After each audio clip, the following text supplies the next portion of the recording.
దేవుళ్ళో డబ్బు చాలా తక్కువ. కానీ నీవు నేను ఈ మాటను బాగా గమనించాలి. అంత ఎక్కువ ఉన్నప్పుడు పొగురు వస్తుంది, మనిషి అహంభావం వస్తుంది, గర్వం వస్తుంది, ఏమి కన్ను మీద కనిపించకూడదు, నాకేమి అనేటువంటి ఆలోచన వస్తుందని తగినంత తిండి తగినంత బట్ట మనకు చాలని స్పష్టంగా బైబిల్ గ్రంథంలో తగినంత తిండి తగినంత బట్ట. నిజంటే ఎప్పుడు కూడా తిండికి ఆశపడమని ఉంది బైబిల్, మంచి వస్త్రానికి ఆశపడమని కూడా ఉంది బైబిల్. అందుకే నీవు నేను ఆ విషయంలో ఏమాత్రము తగ్గకూడదు. దేవుడు సమృద్ధిగా ఇచ్చినప్పుడు బాగా సమృద్ధిగా తినాలి. మంచి వస్త్రాలు ఇచ్చినప్పుడు బాగా మంచి వస్త్రాలు చక్కగా వేసుకో, ఏమి తప్పులేదు. అందుకే తగినంత అలంకరణ కలిగి ఉండాలి. అందుకే ఏముంది, జల ప్రళయములకు మొదట దినములలో నోవాహు ఓడలోనికి వెళ్ళినటువంటి దినం వరకు వారు తినుచు త్రాగుచు పెండ్లి చేసుకొనొచ్చు పెండ్లికిచ్చుచు నుండి జల ప్రళయము వచ్చి అందరినీ కొట్టుకుపో వరకు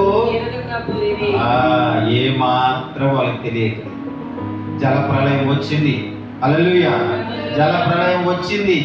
జల ప్రళయం వస్తే మామూలు ఉంటుందా అమ్మ? సముద్రం మన గుంటకల్కి వస్తే మామూలు ఉంటుందా? మాత్రం పట్టుకుపోతుంది కదా. అప్పుడు నేను నా పిల్లలు పట్టుకునే పోతే లేదు. మనం ఒక వీడియో చూసినాం, నా ఫ్యామిలీ అంతా చూసినాం, మరొకరు అందరూ కూడా చూసినారు. శాంతిబాయిక ఒక వీడియో చూసినాం. వాటర్ ఫాల్స్ అని పైనుంచి నీళ్ళు వస్తూ ఉన్నాయి. వస్తూ ఉంటే ఒక ఫ్యామిలీ పాపం లోపలికి పోయినారు, లేకపోతే ఆడ ఏమైనా వాళ్ళ నీళ్ళన్నీ చుట్టేసినా తెలియదు. కానీ 5 మంది, నిజంగా మా డాలమ్మ మాదిరి ఒక పాప ఉంటుంది, అందరూ అట్లే నీళ్ళలో ఒకరికొకరు గట్టిగా కలుసుకొని ఉంటారు. పాపం ఆ నీళ్లు తక్కువ అట్లే మళ్ళీ నిజంగా కొన్ని కొన్ని కొన్ని కొన్ని కొన్ని కొన్ని ఎక్కువైపోయి స్పీడ్ అయిపోయి లాస్ట్కి ఆ నీళ్లు ఆ ఫోర్స్కి అందరూ వెళ్ళిపోతారు. నిజంగా ఆ బిడ్డలు తండ్రి పట్టుకున్నాడు, అందరూ గట్టి కలుసుకున్నారు. కానీ ఆ నీళ్ళ యొక్క పవర్, నీళ్ళ యొక్క ప్రెషర్కి ఏ మనుషుడు నిలబడ్డు, ఏ వస్తువు ఆగదు. నిజంగా చాలా బలంగా వాటి శక్తిని ఇచ్చినాడు దేవుడు. భూమికి, ఆకాశానికి, నీటికి, అగ్నికి, గాలికి, దేవుడి పంచభూతాలకి దేవుడు ఒక పవర్ ఇచ్చినాడు, ఒక శక్తిని ఇచ్చినాడు. కానీ ఆ శక్తి అవన్నీ కూడా ఏ విధంగా ఉపయోగిస్తామంటే దేవుడు ఆజ్ఞ ప్రకారమే నడుస్తాయి. ఏమాత్రం ఓవర్ చేసేకి లేదు. అది అన్నీ కూడా మానవునికి అవసరం బట్టి దేవుడు వాటిని తయారు చేసినారు. అవి దేవుళ్ళు కాదు. అదే మన వాళ్ళ చాలా వరకు ఉపయోగిస్తారు దేవుళ్ళు మారి. ఏది భూమి తల్లి అంటారు, ఆకాశం అంటారు, సూర్యుడు అంటాడు, చంద్రుడు దేవుడు అంటారు, మళ్ళీ తర్వాత నీరు దేవుడు అంటారు, అగ్ని దేవుడు అంటారు, గాలి దేవుడు కాదు. దేవుడు కలిగించినాడు. సృష్టి ధర్మం అవి చేస్తా ఉన్నాయి. చూడండి, చివరిగా ముందుకు వస్తా ఉన్నాను. పెళ్లికిచ్చుచు తినుచు త్రాగుచు ఇష్టానుసారంగా బ్రతుకుతూ ఉన్నారు. ఇదే జీవితం అనుకొని ప్రయాణిస్తూ ఉన్నారు. ఒక రోజు వచ్చింది. హల్లెలూయా. ఒక రోజు వచ్చింది, పడవ తయారైపోయింది. పడవ తయారైపోయిన తర్వాత దేవుడు ఏం చెప్పినాడు నోవాహుకి, అయ్యా జల ప్రళయం వస్తుందని చెప్పినాను కదా, వీళ్ళందరికీ నువ్వు చెప్పినావు కదా, కానీ వీళ్ళు వినలేదు. కాబట్టి సమయం అయ్యింది, ఇక మీరందరూ కూడా ఆ జంతువుల్ని, పక్షుల్ని, సమస్తాన్ని జతలుగా పడవలోనికి పంపించి మీ ఫ్యామిలీ ఒక్కటే లోపలికి వెళ్ళిపోవాలి అని చెప్పినాడు. వాళ్ళ ఫ్యామిలీ ఒక్కటే. దయచేసి గుర్తుపెట్టుకోండి, మీరందరూ కూడా మీ ఫ్యామిలీ ఒక్కటే రక్షణలో ఉండడానికి ప్రయత్నం చేయండి, తప్పులేదు. కానీ ఇతరులు కూడా బాగుండాలని ఆలోచనతో ఇతరులకు కూడా దేవుని గురించి మీరు చెప్పాలి, మీ సాక్ష్యం చెప్పాలా, మీ వ్యక్తిగత జీవితం చెప్పాలా.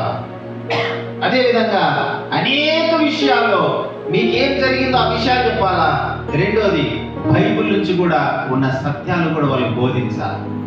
దేవుడు ఇట్లా చెప్తున్నాడు, దేవుడు మన కోసం వచ్చినాడు, మన కోసం ఆయన శిలువలో మరణించినాడు. 33.5 సంవత్సరాల మనిషి ఎలా బతకాలో అలా నేర్పించినాడు. తిరిగి ఆరోహణమై పోయినాడు, తిరిగి వస్తాడు. అయ్యా అమ్మా, మీరు యేసు ప్రభు నిజమైన రక్షకుడని మీరు నమ్మండి, తెలుసుకోండి, నోటితో ఒప్పుకోండి, ఆయన పరలోకానికి తీసుకుపోతాడు అని మీరు చెప్పాలి. ఇంకొకటి, మీ కుటుంబం కూడా కాపాడబడాలి. వారు వినని వినకపోని మనం చెప్పే ధర్మం ఉంది, మనం చెప్పాలి. చూడండి, ఆ ఫ్యామిలీని ఆ ఓడలోనికి దేవుడు పంపించిన తర్వాత దేవుడు ఏం చేసినాడు? తలుపు, నేను ఎప్పుడు చెప్తా ఉంటాను కదా, దేవుడు తలుపుని వేసిమని చెప్పినాడు. వేసిన తర్వాత నోవాహు తలుపు వేస్తేనే దేవుడు ఏం చేసినాడు? సీలు వేసినాడు. హల్లెలూయా! సీలు వేసేసాడు, ఆ పడవకి సీలు వేసినాడు. నిజంగా పరిశుద్ధాత్మ శక్తి మన కుటుంబానికి సీలు వేస్తే ఏ ప్రమాదము మన దగ్గరికి రాదు. మన ముందర ఉంటుంది, మన చుట్టూ తిరుగుతూ ఉంటుంది, మనం ఎత్తేయడానికి ప్రయత్నం చేస్తుంది. కానీ పరిశుద్ధాత్మ పవర్, పరిశుద్ధాత్మ ఆవరింపు, దేవుని యొక్క తోడు, దేవుని యొక్క సన్నిధి మన యొక్క కుటుంబంలో, మన జీవితాల్లో ఆయన ఆవరింపు మన మీద ఉంటే మన దగ్గరికి రాదు. హల్లెలూయా! కానీ చుట్టూ అటువంటి భయం కలిగిస్తుంది. ఆ జల ప్రళయము, ఆ నీళ్లు భూమిలో నుంచి పొంగుతూ ఉన్నాయంట. ఆకాశం నుంచి ఆకాశం యొక్క వాకిలు ఉప్పినాయంట. పైనుంచి కూడా కుండపోత వాన, కుండపోత యొక్క వర్షము కురుస్తాము. దగ్గర దగ్గర 100 దినాలు ఎక్కువే, 120-150 సంవత్సరాలు అనుకుంటా.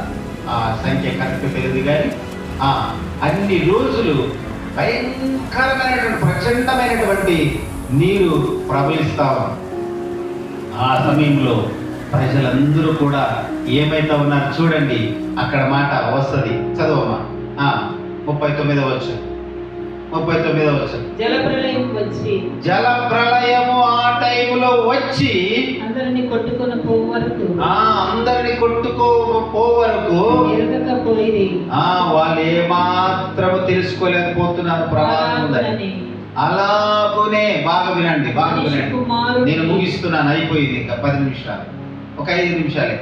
అలాగునే, ఆ విధంగానే, ఒక్క నిమిషమా, ఆ విధంగానే ఏ విధంగా జల ప్రళయం వచ్చినప్పుడు ఏ విధంగా మనుషులందరూ కొట్టుకొని పోతున్నారో, అటువంటి భయంకరమైన ప్రమాదం వచ్చినప్పుడు వారు ఏ విధంగా ఏడుస్తున్నారో, రోదన చేస్తున్నారో, ఏ పక్క పోయినా కూడా, ఏ గుట్ట ఎక్కినా, ఏ కొండ ఎక్కినా, ఏ చెట్టు ఎక్కినా, ఏ అంతస్తులు ఎక్కినా, ఎక్కడకు పోయినా నీళ్లు నీళ్లు నీళ్లు నీళ్లు.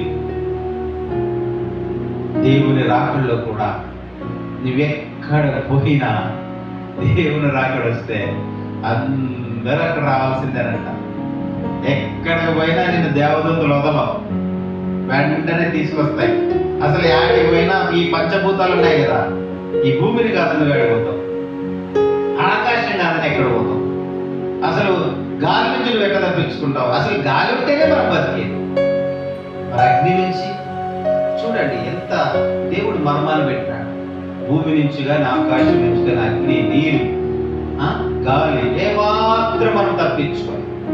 దేవుని రాకడ వచ్చినప్పుడు అందరు నిలబడతాం. చూడండి, జల ప్రళయం ఏ విధంగా వచ్చునో, దేవుని రాకడ మనిషి కుమారుడు అంటే యేసు ప్రభువు వారిని రాకడ ఉండును. మనిషి కుమారుని యొక్క రాకడ ఉండును. ఆ కాలమున ఇద్దరు పొలంలో ఉందరు. ఎట్లుంటదంటే, ఎట్లుంటది చూడండి, ఇద్దరు పొలంలో ఉంటారు, తీసుకొని పోబడును, ఒకరు ఎత్తబడతారు, ఒకడు విడిచిపెట్టబడును.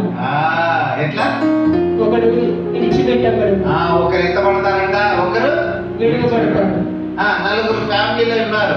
4 ఫ్యామిలీలో ఎవరు పరిశుద్ధంగా ఉంటే వాళ్ళు ఎత్తబడతారు, మిగతా వాళ్ళు విడవబడతారు. ఎంత ప్రమాదం నాయనో!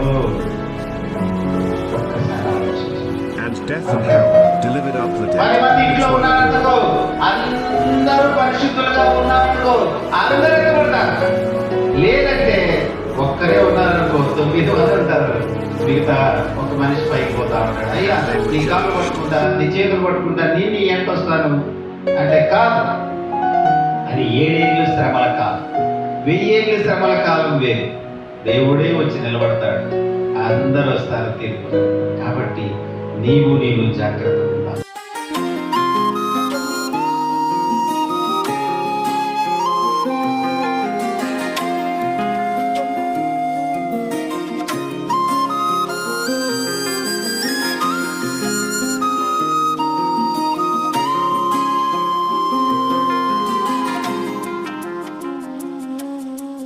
ఆరాధనా స్తుతి ఆరాధనా, ఆరాధనా స్తుతి ఆరాధనా.